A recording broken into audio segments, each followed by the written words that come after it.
"Sir, could you pretend to be my husband, just for one day?" The voice stopped him cold. Eli Turner had heard plenty of strange things in his 37 years, but nothing like that. He turned, the bag of horse feed still slung over his shoulder, the sun casting long morning shadows across the cracked sidewalk of downtown Fairhill, Montana. Standing behind him was a white woman, young, maybe early 30s, with wind-blown hair, scuffed heels, and panic all over her face. Her coat was threadbare, her hands trembling as they clutched a child's backpack. She looked like she hadn't slept in days. "Eh, what?" he asked, blinking. "I know it's crazy," she whispered quickly, eyes darting toward the street. "But please, just for today, if that man sees me alone again, he'll take my daughter." Eli followed her gaze. A government sedan was parked across the street. Standing beside it was a man in a dark trench coat, clipboard in hand, scanning the area like he already knew how the day would end. Eli's first instinct was to step away. This wasn't his business. He was just a woodcarver, a black man in a mostly white town, keeping to himself up on the mountain. Trouble found people who looked like him more easily than it left. "I think you've got the wrong guy," he said quietly, adjusting the strap on his shoulder. "No," she shook her head. "I saw how you looked at that little boy outside the cafe, the one begging for spare change. You didn't walk away." He didn't say anything. "My name's Emily," she added quickly, her voice cracking. "And my daughter's name is Maisie. She's 6. Please just walk me across the street like we belong to each other. That's all I'm asking." The man in the trench coat turned, spotted them, and started walking their way. Something flared in Eli's gut, something he hadn't felt in a long time. "I'm Eli Turner," he said calmly and stepped closer to her. "Take my arm." Emily's breath hitched, but she obeyed. They crossed the street together like old friends, like partners. Emily leaned lightly against him, and Eli walked with quiet certainty, though his heart beat hard beneath his flannel. The agent stopped them midway. "Ma'am, we were scheduled for an evaluation at 10 a.m. You missed it." Emily didn't speak. Eli squeezed her arm gently, then turned to the man. "She didn't miss anything," Eli said. "We're together now." The man frowned. "And you are?" "Her husband," Eli answered without blinking. "Name's Eli Turner. We've been going through a hard patch, but I'm taking her and the girl home today." The agent's eyes narrowed. "You're not listed in any file. No marriage license, no shared residence." "Look," Eli sighed, shifting the feed bag on his shoulder. "We don't live by paperwork. I built our place up the mountain myself. You want proof? Come see it." A small figure peeked out from the back seat window of the car. A little girl with big blue eyes and a stuffed rabbit clutched tightly in her arms. She looked like she was holding her breath. The agent paused, then pulled out a pen. "I'll be following up. Don't disappear." "We won't," Eli said. The man stepped aside. Eli and Emily continued across the street, and the moment they reached the sidewalk, Maisie flung open the door and ran into her mother's arms. "Mama, I'm here, baby. I'm here." Emily crouched, hugging her tightly. Maisie peeked up at Eli with wary eyes. "Who's he?" Emily looked up, tears trembling on her lashes. "That's Daddy." Maisie tilted her head, then slowly reached out a hand. Eli stared for a moment, then took it. If this story touched your heart, leave a comment below. Have you ever met someone just for a day, but they changed your life forever? Don't forget to like this video if you believe that sometimes one small act of kindness can save a soul. And subscribe to hear more stories like this where goodness still exists, and humanity remains the most beautiful thing of all. An hour later, they were winding up the mountain road in Eli's weathered red truck. The feed bag rolled in the back. The wind whistled through a cracked window. Maisie sat between them, humming a tune no one recognized. Emily hadn't said much. She held her daughter close, glancing sideways at Eli as if he might vanish. When the cabin came into view, tucked beneath tall pines, chimney smoking, woodpile stacked neatly beside the porch, Maisie whispered, "It smells like cedar." "It is cedar," Eli said. They parked. Eli opened the door for them. Emily hesitated. "You really live alone up here?" she asked. "Lived," Eli corrected. "Until now, I guess." Inside, the warmth from the fire chased away the edge of October. The cabin was simple stone hearth, pine walls, handmade shelves, a table built by Eli's hands. Nothing fancy. But everything was solid. Maisie climbed onto the couch and curled up with her rabbit. Eli pointed to the bedroom. You take that. She can have the bed. I'll sleep on the floor if need be. Emily shook her head. You've done too much already. Eli met her eyes. Then let me do a little more. That night, as the fire crackled low and the wind whispered against the cabin walls, Emily sat at the table, sipping warm milk. Her hands still trembled. Why did you help me? She asked. Eli didn't look up from the fire. You said you needed someone to pretend. I used to do a lot of pretending too. Pretending I was okay. Pretending loss didn't gut me. She nodded slowly. You don't have to explain everything tonight, he added. But you don't have to run anymore either. Emily's eyes glistened. She looked over at her daughter, now asleep on the couch under a thick quilt. Just one day, she whispered. Eli turned to her. We'll see about that. The sun hadn't yet risen when Eli stirred from the floor. His back ached from the hard boards, but he didn't complain. It had been years since anyone else had shared his roof, let alone a woman and child. The fire in the hearth had faded to soft embers. He moved quietly, stoking it with practiced hands, careful not to wake them. Emily and Maisie had fallen asleep on the pull-out couch the night before, huddled under an old patchwork quilt that once belonged to his grandmother. Maisie's tiny arm was slung across her mother's chest, her rabbit tucked under her chin. They looked like they belonged there. He stood at the kitchen counter, grinding coffee beans with a handheld mill. The rhythm calmed him. Everything else about this situation was uncertain, but this he understood. A soft sound behind him. He turned. Emily was awake, sitting up slowly. Her hair was tousled, and her eyes held the heavy red of someone who hadn't slept well. She tightened the quilt around herself. Morning, she said, her voice hoarse. Eli nodded. Coffee's almost ready. She glanced toward Maisie, who still slept soundly. She didn't wake up once. That's rare. He said nothing, just poured steaming water over the grounds and waited. You weren't kidding, she said softly. This place smells like cedar and quiet. Eli offered her a mug. Most days, that's all it is. She held it with both hands, sipping carefully. Then, in a smaller voice, thank you. For yesterday. Eli sat down across from her at the table. Still don't know why I said yes. Emily gave a quiet, tired laugh. Maybe we both got desperate at the same moment. They sat in silence a while, the only sound the occasional pop of wood from the fire. Maisie's father, Emily said, after a long pause. He was never in the picture. Not really. I raised her alone. Eli nodded slowly, not pressing. He died 3 years ago, she added. Not that he ever helped before that. But once he was gone, I stopped running, until his brother found me. Eli looked up. Brother? Blaine Harrow, Social Services. He says I've been lying, that I falsified records, that I'm not fit. She clenched the mug tighter. He wants her in a system. Cold buildings, locked rooms. She's already anxious. That'll break her. You didn't do anything illegal? Emily hesitated.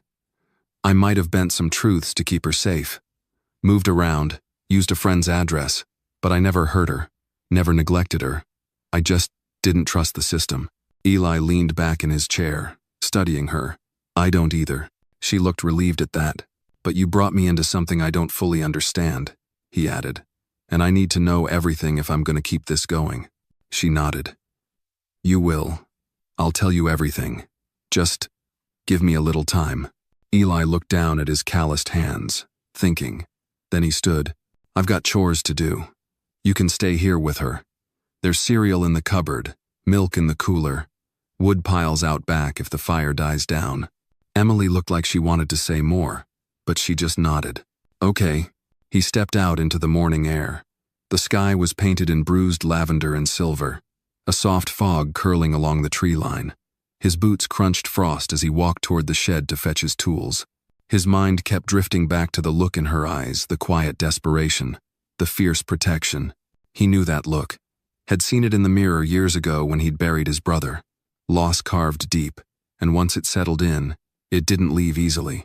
Back inside, Emily folded the quilt and started tidying the room. She moved with practiced efficiency, though her eyes darted often toward the door, toward Maisie, like she half expected someone to barge in. When Maisie finally woke, she yawned loudly, rubbed her eyes, and sat up. "Mama?" she whispered. "I'm right here, baby," Emily said, coming over. "Did you sleep okay?" Maisie nodded sleepily. "Is the man still here?" "Yes, sweetheart. He's outside. His name is Mr. Eli." Maisie looked around the room, then whispered, "It smells like pancakes." Emily chuckled. "I wish." They ate cereal together, Maisie sitting on a stool far too tall for her legs. Emily kept her tone light, but her eyes betrayed every flicker of fear. Her mind was calculating timelines, exits, and excuses. Old habits, hard to break. Around mid-morning, Eli returned with dirt on his jeans and a basket of fresh eggs. "Your daughter's awake," he said as he stepped inside. "She's polite." Emily smiled faintly. She had to grow up too fast. Eli set the eggs on the counter. "You two can stay. A while longer." Emily straightened. "Really?" He gave a slow nod. "But if I'm putting my name on this lie, I want it to mean something. You tell me everything. No secrets, no surprises. I can't protect you in the dark." Her expression softened. "That's fair." Maisie came running up, holding her rabbit. "Mr. Eli, do you have chickens?" "Had a few. Foxes got most. Still got one old girl named Ruth." Maisie giggled. "Like the Bible?" "Exactly like that," Eli said with a smile. Later that afternoon, Eli took Maisie outside to meet Ruth. Emily watched from the porch as her daughter crouched beside the chicken coop, laughing as the hens strutted and clucked. Emily sat down on the steps, arms wrapped around herself. Her breath made soft clouds in the cool air. Eli returned after a while, wiping his hands on a rag. "She's good with animals," he said. "She doesn't trust people, but animals don't lie." Eli sat beside her, close but not touching. They watched the trees sway in the wind. "Why me?" he asked finally. Emily turned toward him. "Because you didn't look away. When I spoke, you listened. That's rare." He didn't answer right away. "You're not pretending anymore, are you?" she added. He looked ahead, voice low. "I'm starting to wish I didn't have to." They sat in silence as the wind picked up, rustling the pine branches. For the first time in a long time, Eli Turner felt something shift inside him, like maybe his life wasn't just wood and silence anymore. Maybe this was the beginning of something real. Or maybe it was just one borrowed day that neither of them would forget. The knock came just before noon. 3 sharp raps, too deliberate to be friendly. Eli was drying his hands with a dish towel when he froze. Emily looked up from the kitchen table, where she'd been helping Maisie draw horses with a broken red crayon. The girl didn't notice the tension that suddenly gripped the room, but her mother did. Eli moved to the window and parted the curtain just enough to see the black sedan parked out front. Government plates. He cursed under his breath. "Stay here," he said, already moving toward the door. Emily's voice was tight. "Is it him?" "I don't know yet, but don't open the door unless it's me." He stepped out onto the porch, shutting the door behind him with a soft thud. The air was crisp, the sun high, casting long shadows across the gravel path. A tall man in a pressed navy suit stood waiting, a leather folder tucked under one arm. His graying hair was slicked back, his expression unreadable. Next to him stood a woman in her 40s, broad-shouldered, square-jawed. No nonsense.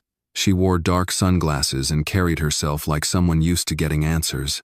"Can I help you?" Eli asked, his tone flat. The man stepped forward, extending a card. "Mr. Eli Turner, I'm Blaine Harrow, Department of Family Services. This is Officer Juliet Mendez from the local precinct. We received a report of a woman and a child residing on this property. We're conducting a welfare check." Eli didn't take the card. "You got a warrant?" he asked. "Just a routine visit," Harrow said smoothly. "A formality, really, but the sooner we speak with the mother and child, the sooner we're out of your hair." Eli crossed his arms. "They're resting. Had a rough night." Mendez stepped in. "Sir, we have legal grounds to speak to the child. You can cooperate or we come back with backup." Eli let a beat pass, then nodded. 1 minute. He stepped back inside, locking the door behind him. Emily was already on her feet, eyes wide. "It's him, isn't it?" Eli nodded. "He brought a cop." Her breath hitched. "What do we do?" You say nothing unless you have to. Don't lie. Don't volunteer anything. Let me handle the rest. She looked down at Maisie, who was still humming quietly to herself, oblivious. Emily crouched, cupped her daughter's face. Sweetheart, I need you to be really brave, okay? There's a man here who might ask questions. Just tell the truth, but short and simple. And remember what Mama told you, no one is taking you anywhere. Maisie looked confused but nodded solemnly. Okay, Mama. When Eli opened the door again, his expression hadn't changed. You've got 10 minutes. They entered the cabin like they owned it, eyes sweeping the room, checking every detail, the patched wallpaper, the single light bulb swinging slightly above, the old boots by the door. Blaine's gaze lingered on Emily a second longer than necessary. Emily rose, he said, lips tightening. Been a while. I didn't invite you here, she replied coolly. Blaine ignored her. Maisie, come here, sweetheart. Maisie stayed behind her mother's leg, peeking out. Mendez knelt. Hi there. I'm Officer Mendez. We just want to make sure everything's okay. Can I ask you a few questions? Maisie didn't move. Emily touched her shoulder gently. It's okay. The little girl stepped forward, fidgeting. What's your full name? Mendez asked. Maisie Grace Rose. Do you feel safe here with your mom? Maisie nodded quickly. Yes, ma'am. Do you know who this man is? She asked, gesturing to Eli. Maisie looked up at him and smiled shyly. That's Mr. Eli. He has a chicken named Ruth. Mendez chuckled, but Blaine didn't. And who is Mr. Eli to you? Blaine asked, stepping in. Emily straightened. He's my fiancé. Silence thickened the air. Blaine blinked. Excuse me? Eli didn't flinch. That's right. She and her daughter are staying here while we sort things out. We're getting married next month. When? Mendez raised an eyebrow. That's a new development. Emily nodded, her voice steady. We wanted to keep it private until the paperwork was filed. Blaine's face darkened. You think this little performance fools anyone?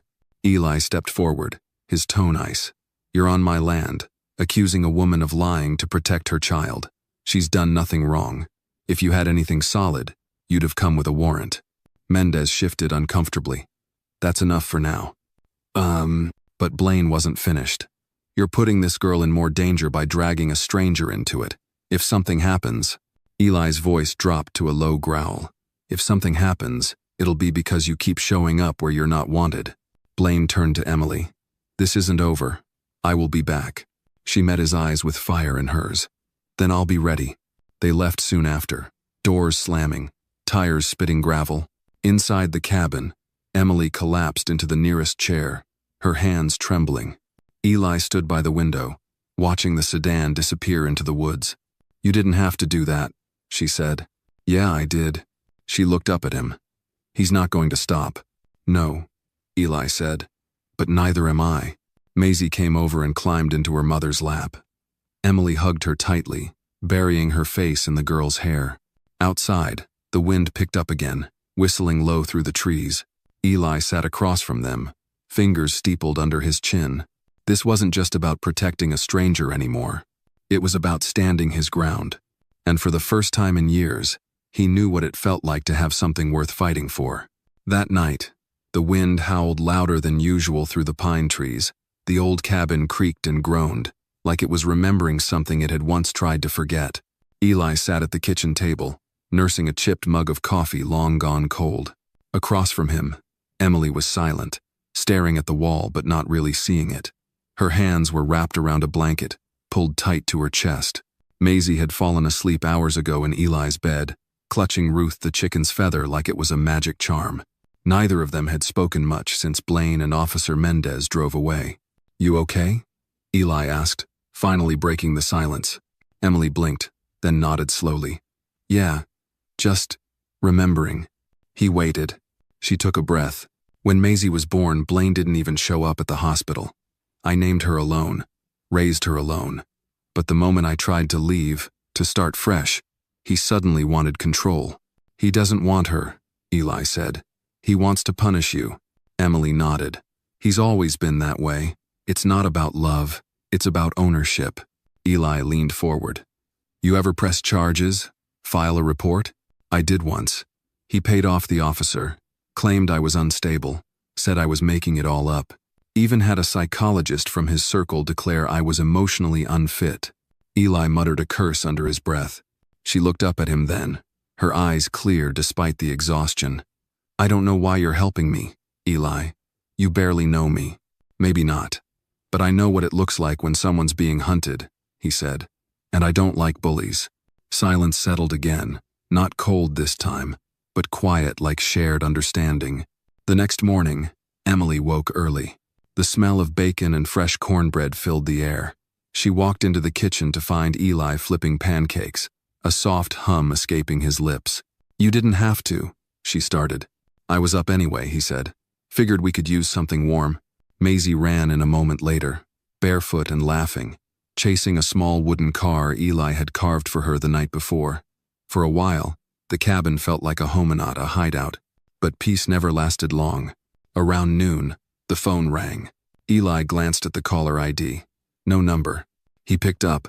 A man's voice, smooth and laced with venom, came through. I hope you're enjoying playing house, Mr. Turner. But let me be clear, you're interfering with a legal matter, and you're going to regret it. Eli didn't flinch. Is that a threat, Harrow? It's a promise. I'm filing for emergency custody. You've got 48 hours before a court date is set. The state will side with stability, not some recluse in the woods. Then I suggest you come with more than threats next time. He hung up before Blaine could respond. Emily was watching from the hallway. He's moving fast, she said. Eli nodded. He's scared. What do we do? We prepare. The next 2 days passed in quiet but focused urgency. Eli reached out to a local retired judge he trusted, Judge Miriam Collins, a sharp-tongued woman in her 70s, who used to be known as the gavel with a conscience. She agreed to meet. On the morning of the third day, Eli drove them into town. The courthouse was a low brick building that smelled of varnish and old paper. Judge Collins met them in her office, glasses perched at the tip of her nose. She listened without interrupting as Emily told her story, everything from the emotional manipulation to the threats, the custody battles, the paid-off therapists, and finally, the escape. Miriam didn't blink. When it was over, she looked at Eli. You vouch for this woman? With my life, he said. The judge sat back, tapping her pen against the desk. There's no formal case filed yet, but I've seen Blaine operate before. He's dangerous and well-connected. If he pushes this, you'll need documentation, testimony, and above all, witnesses. Emily looked down. Most people who knew us are afraid of him. Then we find someone who isn't, Miriam said, and we build from there. They left the office with a list of steps. Gather medical records, find old friends, request a protective hearing, and file a formal petition for guardianship to establish Eli as a temporary safe guardian, just enough to delay Blaine's legal tactics. Back at the cabin, Eli made calls while Emily dug through her old files. She found a letter from a nurse who once reported a bruise on Maisie's arm, evidence that had been buried. She found emails from Blaine's assistant that hinted at forged documents. Hope began to flicker at the edges, but so did the shadows. That night, as they ate dinner, Eli noticed a car drive slowly down the road. No lights, just the crunch of tires on gravel. It didn't stop, but it didn't feel random either. He stood up. We need to be ready for anything. Emily stood too. You think he'd come here? I think he's already watching. She looked toward Maisie's bedroom door. Then we don't sleep tonight. Eli grabbed his shotgun and checked the shells. Outside, the wind was picking up again, and far down the road, headlights blinked once, then disappeared into the trees. The night crawled in, heavy and slow, like a storm that hadn't yet decided if it would break. Eli stood on the porch, his eyes locked on the distant curve of the gravel road. In one hand, he held the shotgun loosely by his side. In the other, a flashlight he never once turned on. He didn't need light to feel the presence out there. Something or someone was watching. He could feel it in his bones, the way an old soldier senses a trap before the first twig snaps. Inside, Emily paced the length of the living room, her nerves fraying with every tick of the clock. She had put Maisie to bed hours ago, but she knew the girl wasn't sleeping. She was lying still under the covers, pretending, too afraid to ask why Mom's voice was tense or why Mr. Turner hadn't come inside yet. You should get some rest, Eli said when he finally stepped back in. Emily looked at him, face pale in the lamplight. You know I can't. He gave her a soft nod, then motioned to the couch. You sit. I'll talk. He pulled a chair closer and sat across from her. I was 20 when I got shipped to Iraq. Thought I was invincible. Came back with shrapnel in my leg and a head full of ghosts. Spent 2 years drinking myself into silence until a woman named Nadine pulled me out of it. She taught me how to work with my hands, how to listen, how to slow down. I owe her everything. Emily's eyes softened. Where is she now? Past. Cancer. Fast and cruel. His voice caught, but he cleared it. After that, I moved out here. I didn't want to be around people, but somehow, people keep finding me. Emily half smiled. I guess you give off a certain reliability, or I just live next to a fence that's too tempting. She chuckled, then leaned back, exhaling for the first time in hours. What do we do, Eli? Really? If Blaine gets custody? He won't, Eli said firmly. But we don't just wait anymore. We go on the offensive. She tilted her head. Meaning? Meaning tomorrow. We drive out to Jenkins Hill. There's a woman there, Cora Sanders. She was Maisie's old daycare provider, right? Emily nodded slowly. Yes. She filed a concern once after Blaine dropped Maisie off with a black eye. She might be willing to speak up now, especially if she knows a judge is watching. But what if she's afraid? Eli's voice hardened. Then we remind her what happens when good people stay quiet. The next morning was gray and cold. Fog curled around the edges of the trees like smoke. They left before dawn, Eli driving an old Ford pickup that groaned on the hills but still had fight left in it. Emily sat beside him, clutching a worn folder filled with every scrap of evidence she'd gathered. Maisie stayed behind with Miss Ruby, the retired nurse who lived 2 miles down the road and owed Eli more than a few favors. Jenkins Hill was an hour away. By the time they reached it, the sun was just beginning to burn through the mist. Cora's house was a squat, cheerful cottage with a garden gone wild in the front yard. She opened the door before they even knocked, eyes wide with surprise. Emily? She said. Hi, Cora. Emily's voice was tentative but steady. Can we talk? They sat at her kitchen table. Cora poured coffee, her hands trembling slightly. As Emily spoke, Cora's face went through a cycle of reactions: shock, guilt, fear, and finally, resolve. I remember that day, Cora said. Maisie had a bruise on her arm. She said Daddy was mad about a spilled drink. I made a report, but nobody followed up. A week later, Blaine sent 2 men to my home to remind me who had friends in the sheriff's department. Eli leaned forward. Would you be willing to sign an affidavit or testify? Cora hesitated, then looked at Emily. You believe he'll take her from you? Emily nodded, her voice a whisper. He doesn't want her. He just wants to win. Cora's jaw set. Then yes, I'll speak. As they drove back, Eli glanced over. 1 down. Emily's grip on the folder loosened slightly. A small win, but it's something. When they returned, Miss Ruby met them on the porch. Her face was tight. You had a visitor. Said he was a lawyer. Drop this off. She handed Eli a thick envelope. Inside was a formal petition. Blaine had filed an emergency custody order. Hearing set in 5 days. Attached were photos edited to show Emily looking disheveled, Maisie crying, and a log of alleged abductions. Emily's hands shook as she read. He made me look like I kidnapped my own child. Eli scanned the papers, then handed them to Ruby. This is manufactured, and fast. He's cutting corners. We need a lawyer, Emily whispered. A good one. I'll call Judge Collins. See if she can refer someone, Eli said. That evening, they sat in silence again. The weight of what was coming pressed on them from all sides. Eli broke the quiet first. You ever think about leaving the state? Emily looked up. Running? Not running. Starting over. In a place where Blaine's name means nothing. I've thought about it every day since Maisie turned 2. But he'd chase us. He'd find us. Not if the law's on your side, Eli said. She looked at him, really looked.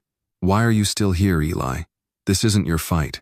Yes, it is, he said, voice low but firm. Because once you see injustice, you can't unsee it. And because I've made peace with who I used to be, but I won't make peace with letting a man like Blaine win. A long silence followed. Then Emily reached over, her fingers brushing his. And for the first time, it wasn't about pretending anymore. The next morning, Emily woke with a start. For a second, she didn't know where she was. The walls were paneled wood, not the pale blue of her old bedroom. It took a moment before she remembered. Eli's house. Safety and danger, still looming like a cloud on the horizon. Downstairs, the smell of coffee drifted up like a gentle invitation. She found Eli already dressed, seated at the kitchen table in his flannel shirt, reading over legal documents with his glasses perched low on his nose. His concentration was intense, brows furrowed, lips pressed into a line. "Morning," she said softly. He looked up, gave a brief but warm smile. "Sleep okay?" "I did. Better than I expected." She paused, then stepped closer. "Thank you, Eli, for everything." He didn't respond right away, just handed her a mug. "We've got 5 days, and Blaine's not slowing down." "Judge Collins called back?" she asked, taking a sip. She did. She's angry this petition was even allowed through on such short notice. She's pushing it up the chain, but it's tricky. Blaine's father was a big donor to the DA's office back in the day. Emily rolled her eyes. Of course he was. Eli stood, paced for a moment, then turned. "But there's someone. A defense attorney named Janice Rowe. Used to be federal, now private practice out of Austin. Collins said she's sharp, doesn't flinch. She'll be expensive," Emily said quietly. "I'll handle it." Emily's eyes widened. "You don't have to." "Yes," he cut in, calm but firm. "I do." Before she could protest further, the sound of a car pulling into the driveway snapped their attention to the front window.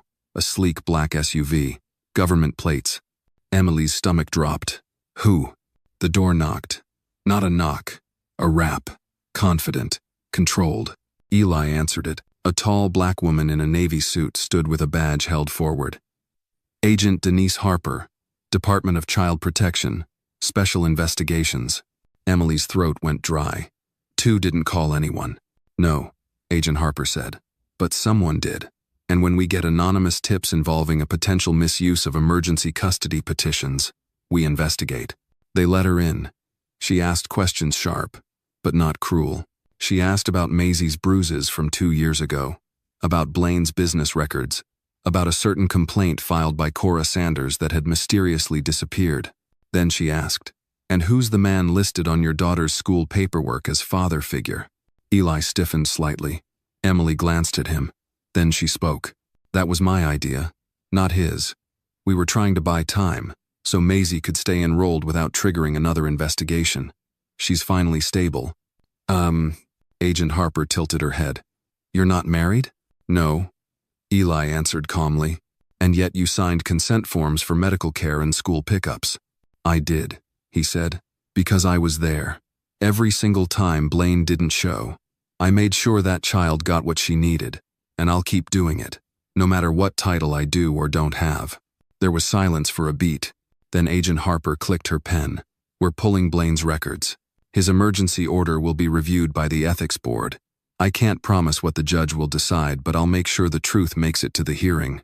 She stood. "Oh, and one more thing. Keep your phones on.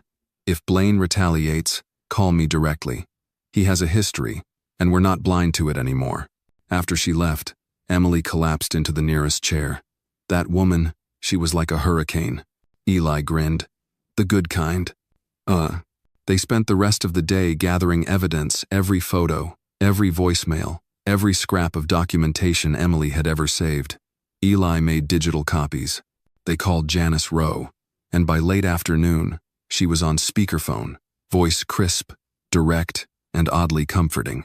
"This is winnable," she said, "but only if you both stay ahead. Blaine will try to push emotional buttons. Do not engage in public. No social media. No reactive messages. We need to look calm, stable, unflappable." Emily nodded. "What about Maisie? Protect her. Don't let her near Blaine. If he shows up, you call the police and my office. Do not let him corner you without witnesses." That night, Emily tucked Maisie into bed, brushing her daughter's curls gently behind one ear. "Are we okay, Mama?" the girl asked. "We're going to be," Emily said softly. "We've got people helping us now." Maisie yawned and snuggled into the covers. "I like Mr. Turner. He makes the house smell like firewood and pancakes." Emily smiled, tears prickling her eyes. "Yeah, me too." Downstairs, Eli was reviewing court precedent. When Emily joined him, she stood there for a long moment, just watching him work steady, strong, endlessly patient. "You never said what you did before the army," she murmured. He looked up. "Mechanical engineering." Then I walked away from it. "Why?" "Because I built things for people who broke them on purpose." Emily studied him. "Well, you're building something here, just so you know." He didn't answer. But in the flickering light of the desk lamp, she saw something shift in his expression, something deeper than duty, something quietly protective, like the way people guard the most fragile things they love. Outside, the wind picked up. A storm was coming. But this time, Emily felt something she hadn't in a long time. Prepared. Not alone. Ready. The courthouse steps were slick with rain when Eli parked the truck across the street. He glanced at Emily beside him. She sat stiffly, dressed in a modest navy blue dress, her fingers twisting a cheap bracelet she hadn't worn in years. The courthouse loomed in front of them, tall and indifferent. "You ready?" Eli asked quietly. Emily gave a weak nod. "As I'll ever be." Inside, the air was heavy with polished wood and whispers. Janice Rowe was already waiting by the courtroom doors, a leather folder under one arm and a calm fire in her eyes. "I filed our latest motion last night," she said without preamble. "The judge will read it during recess. But Blaine's team is playing hard. They're trying to paint you as emotionally unstable and Eli as a shadow influence." Emily blinked. "A what?" "They're suggesting he manipulated you into distancing Maisie from her father." Janice tilted her head toward Eli. "You ready for that kind of scrutiny?" Eli's jaw tensed. "Let them try." They stepped inside. The courtroom was medium-sized, not grand, but with enough space for discomfort. Blaine was already seated at the plaintiff's table in an expensive charcoal suit. His eyes locked on Emily with a smug flickerone that chilled her spine. Maisie sat with Cora Sanders in the back row, coloring quietly.